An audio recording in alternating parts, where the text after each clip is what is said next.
Minister, the plan running from 2018 to 2021, it's almost halfway through it at this point, and you've just taken in applications. Is it realistic that that all the funding is going to be pushed on out until next year and the year after? Can you prioritise to get funding released this year on it, given that you're almost halfway through this scheme at this stage, 2018 to 2021, without having spent on it? Can you prioritise schemes on it so that, for example, Crossbarry, which was part of the original pilot and which was identified as having a great need, it was the only one of the pilot scheme that didn't advance to construction because it was found that the job was even bigger there and the need was greater there.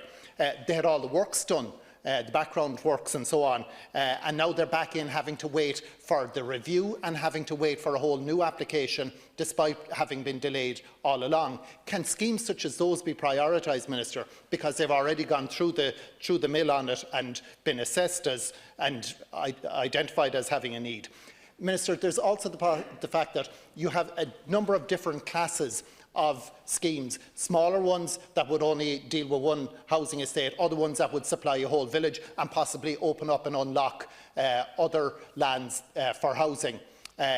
Will you look at every scheme before you release all of them, or are you going to prioritise some of them that would have a greater or release further housing? For example, ones that would impact in Crossbarry, where you could open up a whole load of extra land and open up further housing where there's even already planning applications. The pilot scheme informed a framework of how to judge and place various estates in their order of priority. That's why we had the pilot scheme in the first place. The framework was developed. Every local authority was involved in that framework. There was workshops around that as well to be held and to be able to inform them when they placed estates and projects on that priority list as well. In relation to Cork, because you're raising Cork specifically here, I understand the Cork City area didn't have any estates with DPI infrastructure requirements. Cork County submitted 9 individual bids, including 2 bids for the 4 DPI estates at Crossbarry. So the council bid overall addresses 11 estates, and in their bid, the county council estimated the cost of sustainably resolving the DPI of these estates would be just over 1.56 million.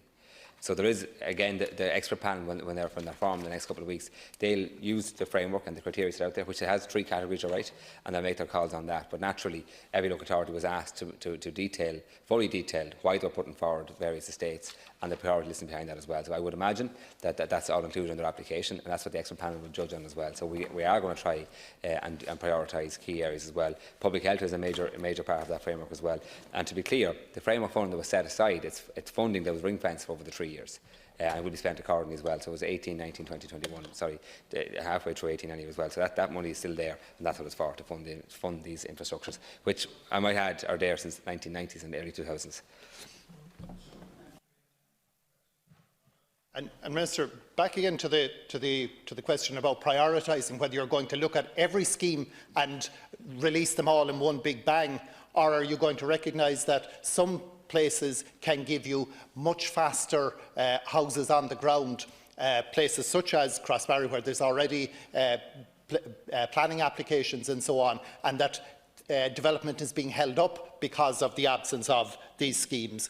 Are you going to look at every application, or are you just going to look at some of the classes first and release those so that you can get houses built and give residents in those unfinished estates the benefit faster, especially, Minister, given the fact that they have been held up for so long? They were part of the pilot. They had to wait for the review, which took over a year, and they look like they have to wait now again. And they've already been assessed as having a need, in fact, a much greater need than originally believed. That's why they didn't advance in the pilot.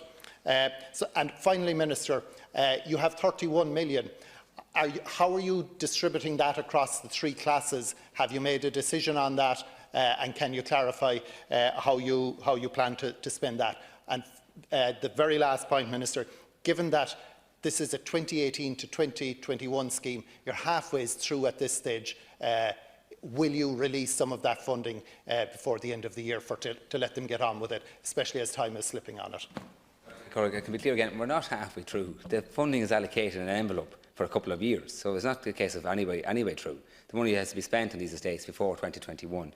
And to be clear, this is about resolution of previous mistakes, and that's what the focus is going to be. This is developer infrastructure which wasn't monitored properly, wasn't probably planned for properly, and possibly in hindsight should not have been allowed of previous administrations. We're dealing with that now. That's what's a resolution, and that's a priority that will be allocated on.